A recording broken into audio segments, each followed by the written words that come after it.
నమస్కారం అండి. నేను ఒక 2-3 సంవత్సరాల క్రితం అనుకుంటా మాకు తెలిసిన బంధువుల ఇంటికి వెళ్ళాను. వారి ఇల్లు ఇది సౌత్ రోడ్ అండి. ఈ ఇంటికి సౌత్లో రోడ్ ఉంది. అయితే ఈ నార్త్ ఫేస్లో మా బంధువులు ఉండేవాళ్ళు. పని నిమిత్తం వాళ్ళ ఇంటికి వెళ్ళడం జరిగింది. వెళ్ళి బయటికి వస్తున్నప్పుడు ఎదురుగా ఉన్న ఈ ఇంటిని చూశాను. ఈ ఇంటికి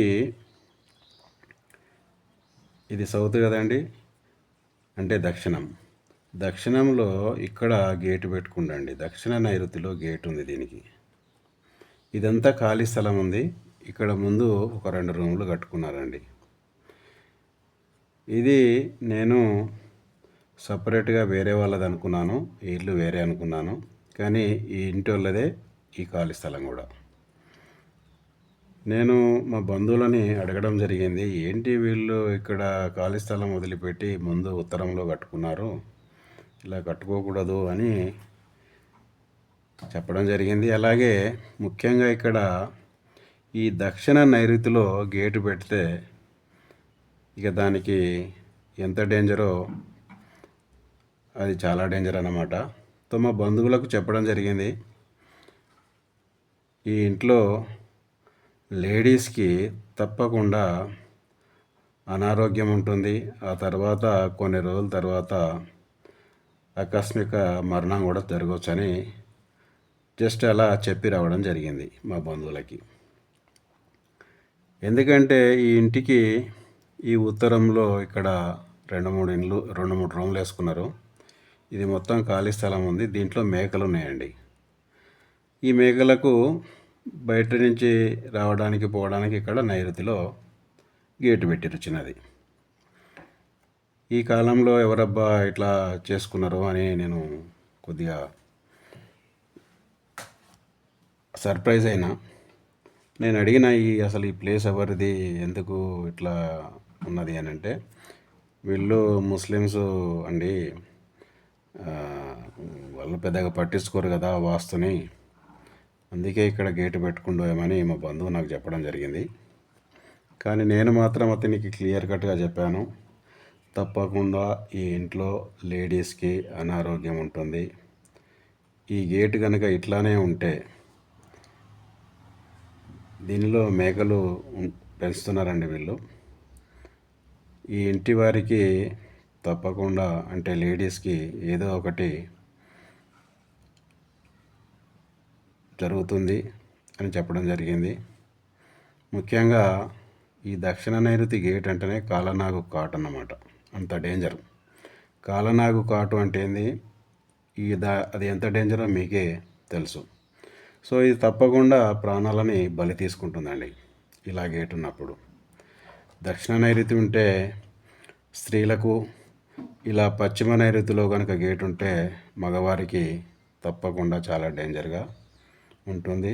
ఆఖరికి ప్రాణాలు వదులుకోవాల్సిన పరిస్థితి అయితే తప్పకుండా వస్తుంది. సో నేను అతనికి చెప్పి వచ్చేసాను.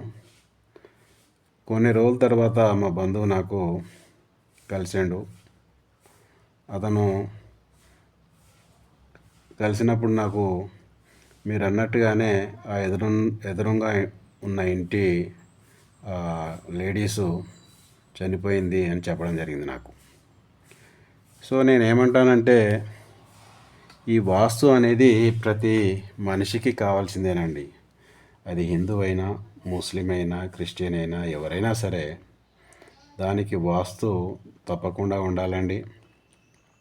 ఇప్పుడున్న కొత్త జనరేషను ముస్లిమ్స్ అయినా సరే, క్రిస్టియన్స్ అయినా సరే, వాళ్ళు కూడా వాస్తును ఫాలో అవుతున్నారు.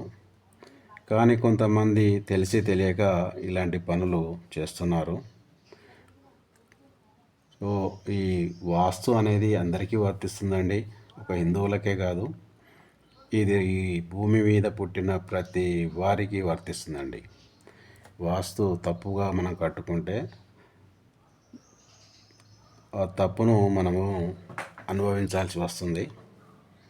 కాబట్టి ఎవరైనా సరే, ముస్లిం అయినా, క్రిస్టియన్ అయినా, హిందూ అయినా, ఎవరైనా సరే వాస్తును నమ్మండి, వాస్తును ఫాలో కండి. మనకు ఈ రోజులలో అంత ఇబ్బందిగా కూడా లేదు.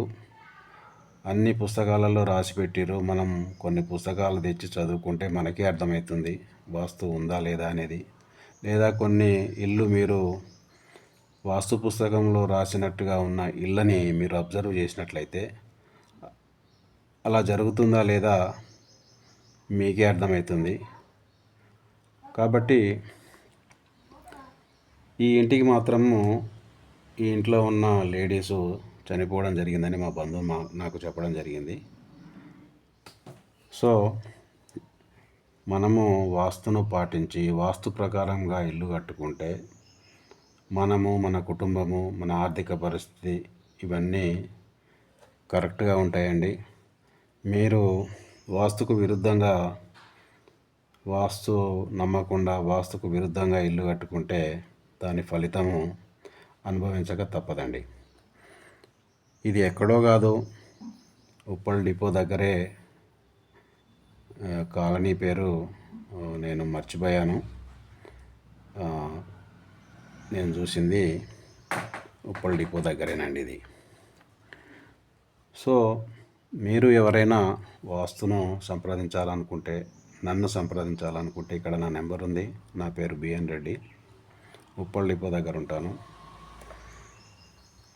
థ్యాంక్ యూ వెరీ మచ్ అండి.